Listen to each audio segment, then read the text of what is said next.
আসসালামু আলাইকুম। শুরু করছি আজকের টুকিটাকির প্রথম পর্বে বা প্রথম আলোচনায় রয়েছে যে সম্মিলিত ইসলামী ব্যাংক, যে 5টি ব্যাংক একীভূত করে গঠন করা হয়েছে, সেটা আসলে এখন একটি সরকারি ব্যাংক। কিন্তু এই সরকারের নতুন যে ব্যাংকিং অধ্যাদেশ জারি করেছে, তাতে যে সেই তথাকথিত ডিফল্টার ব্যাংকারদের ফিরে আসার সম্ভাবনায় এই ব্যাংকের মধ্যে অস্থিরতা দেখা দিয়েছে এবং এই সম্মিলিত ইসলামী ব্যাংকের যাত্রার পথ কিছুটা অনিশ্চিত হয়ে পড়েছে। এবং এই অনিশ্চয়তার সাথে সাথে এই যে যারা আমাদের ডিপোজিটর, পুরনো এবং নতুন যদি মানুষ অ্যাকাউন্ট খুলে থাকে, তারা ভীষণ অনিশ্চয়তায় ভুগছে। এবং এই অধ্যাদেশ জারি হওয়ার পর থেকে ব্যাংকিং কার্যক্রমে প্রচণ্ড ভাটা পড়েছে। মানুষ টাকা জমা দেওয়ার পরিবর্তে তারা টাকা তুলে নেওয়ার চেষ্টা করছে। এবং এই হিসাবে এই ব্যাংকের প্রশাসকরাও বাংলাদেশ ব্যাংকের গভর্নরের সঙ্গে মিটিং করেছে। কিন্তু এই যে সরকারের যেহেতু এটা সরকারি ব্যাংক এবং সরকার যদি এখান থেকে সরে আসে, তো সেটা হবে একটা আত্মঘাতী ডিসিশন। কারণ যারা ফিরে আসবেন তারা তো এমনি ব্যাংক লুটেরা, তাদের যদি নীতিবোধ এবং দেশের প্রতি দরদ থাকতো, তাহলে তারা আগে এটা করতেন না। এবং সেই লোকগুলোকেই যদি আবার ফিরিয়ে আনা হয়, তাহলে আবার দেশের সম্পদ লুটপাট হয়ে যাওয়ার সম্ভাবনা রয়েছে। এবং সাধারণ মানুষের এই কষ্টজড়িত যে ডিপোজিট তারা ব্যাংকে জমা দিয়েছে, সেটা ফেরত না পাওয়ার সম্ভাবনা আরও প্রবল হয়ে উঠতে পারে। এতে সরকার যদি এই সম্মিলিত ইসলামী ব্যাংক ঠিক মতো অপারেট করতে ব্যর্থ হন, তাহলে তাদের গদিও নড়ে উঠতে পারে প্রবল আন্দোলনের মুখে। এটা গেল 1 নম্বর টুকিটাকি। 2 নম্বর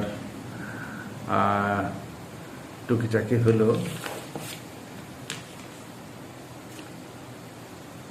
বাংলাদেশে ভারতের নতুন high commissioner mister Trivedi join করেছেন।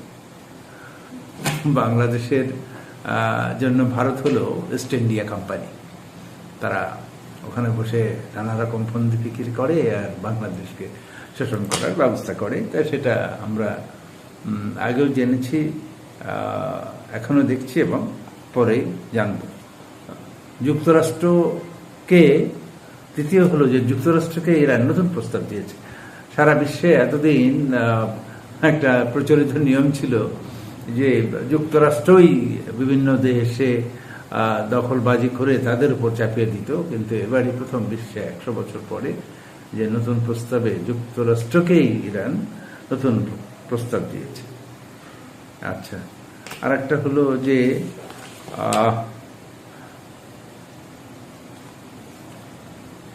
এই তৃতীয় বিশ্বের সরকাররা কি শুধু খারাপ কাজটাই করে? মানে তাদের কি শুধু এই খারাপ কাজটাই করতে হয়? এটা কি তারা স্থানীয়ভাবে করে, না মানে নিজেরাই করে, না বিদেশি চাপে করে? আপনি দেখবেন যে বাংলাদেশে এই নতুন সরকার ক্ষমতায় বসার পর যতগুলো সিদ্ধান্ত তারা সংসদ এবং সংসদের বাইরে গিয়েছে, ম্যাক্সিমামই জনস্বার্থের বিরুদ্ধে। যেমন চতুর্থ হলো যে জুলাই সনদ ও গণভোট নিয়ে জামাত ঘরে ও বাইরে প্রচণ্ড তৎপর। এবং এই জুলাই সনদ প্রচণ্ড স্যাক্রিফাইস এবং রক্তের বিনিময়ে অর্জিত হয়েছে। এটা নিয়ে আসলে সংসদে বিতর্ক হওয়াটাই দুঃখজনক। এটা বিতর্ক হওয়ার কোনো অবকাশ নেই এবং বিতর্ক হওয়ার কোনো প্রয়োজন ছিল না। এটা এমনিতেই নতুন সরকার এবং বিরোধী দল মিলে এর সব কিছু পাশ করানো উচিত ছিল। তাহলে এই যে এত মানুষের বিদেহী আত্মা এবং তাদের সপ্ত পরিবার শান্তি পেত এবং যারা আহত হয়েছে তারাও দেখতে পেতেন যে তারা কতটুকু আর্থিক বেনিফিট সরকার থেকে পেয়েছেন বা পাচ্ছেন, সেটা বড় কথা না। কিন্তু তাদের সংগ্রামের পথ ধরে যে কিছুটা যে সংস্কার হতে চলেছে বা কিছু স্বীকৃতি যে মিলেছে, অন্তত সেই সান্ত্বনাটা তারা পেত। আপনাদের নিশ্চয়ই মানে জগৎ বিখ্যাত কাহিনী ঠিক বলবো না, এটা আসলে ভারত উপমহাদেশের কাহিনী। কারণ ভারত উপমহাদেশ এবং ব্রিটিশরা জানে নবাব সিরাজউদ্দৌলার কথা এবং মির্জাফরের কথা। নবাব সিরাজউদ্দৌলার পতনের পরে আসলে পতন ঠিক বলবো না, এটা আসলে জগৎ শেঠের সঙ্গে নবাব সিরাজউদ্দৌলা, তরুণ নবাব সিরাজউদ্দৌলা যখন জগৎ শেঠকে 3 কোটি টাকা চেয়েছিলেন এবং তিনি অস্বীকার করলে জগৎ শেঠ কে নবাব সিরাজউদ্দৌলা একটা থাপ্পড় মারেন এবং এই অপমানে সহ্য করতে না পেরে জগৎ শেঠই তার প্রাসাদে বসে এই নবাবকে পতনের জন্য পরিকল্পনা আঁটেন। আর এটা কিন্তু তখন যদিও ব্রিটিশরা তখন পরে ক্ষমতা দখল করলেও কিন্তু তখন কিন্তু আসলে ব্রিটিশদেরকে এই জগৎ শেঠরা টাকা পয়সা দিয়ে একটা লাঠিয়ালের ভূমিকায় ব্যবহার করেছিলেন যাতে তারা এটা দখল করে নবাবকে পরাজিত করতে পারে। তো এবং তার মূলে ছিলেন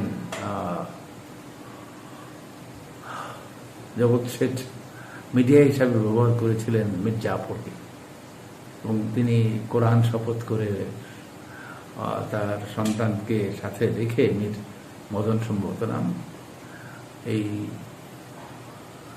নবাবদের ব্রিটিশদের সাথে একটা আলোচনায় চুক্তি করেছিলেন। এবং আপনারা জানেন যে এরপরে নবাব মানে মীর জাফর নবাবের ক্ষমতায় বসেই তিনি বুঝতে পারলেন যে তিনি আসলে সবচেয়ে ইন্টারেস্টিং হলো তিনি বুঝতে পারলেন যে তিনি আসলে সিরাজের মতো স্বাধীন কোনো নবাব নন, তিনি হলেন ইংরেজদের টাকার একটা সোর্স। তারা সেই কোটি কোটি টাকা মানে আগেকার যারা সিরাজের সম্পদ ছিল তো লুটপাট করে নিলই এবং তারপর বিভিন্ন সময় শুধু সিরাজকে ইংরেজদেরকে টাকা দিতে হবে এটাই বুঝতে পারলেন, মানে দেওয়ার হাতিয়ার হিসাবে ব্যবহার হল। এবং মীর জাফর তিনি সেনাধ্যক্ষ হিসাবে নিশ্চয়ই তিনি একজন দক্ষ সেনাপতি ছিলেন, কিন্তু রাজনৈতিক হিসাবে তিনি ছিলেন একেবারে নির্বোধ। অবশ্য তাই না, তিনি নিয়তিও তাকে ক্ষমা করেননি। তিনি কুষ্ঠরোগে আক্রান্ত ছিলেন এবং কি অবস্থায় মৃত্যু করেছেন তা জানেন। এবং তার পুত্র মিরন তিনিও বজ্রাপাতে মৃত্যুবরণ করেন। তো এগুলোকে তখনকার দিনে বাংলার মানুষ আসলে এই বেঈমানি এর একটা গজব, আল্লাহর গজব আমরা প্রাকৃতিক বলবো না, এই বেঈমানির একটা ফল হিসেবে তখনকার দিনে মানুষ এটাকে বিবেচিত করেছিল। এবং এটা এখনো এই মানুষ মীর জাফরের বংশধর বা মীর জাফরগুলোকে মানে অন্যায়কারী বা বেঈমান তাকেই মনে করে। তা আমরা তো সেটা ভুলে যাইনি। এবং সবচেয়ে ইন্টারেস্টিং ব্যাপার হলো যে আজকের যুগে যারা জনগণ, সাধারণ মানুষ রাষ্ট্রের ক্ষমতার অপব্যবহার এবং ক্ষমতার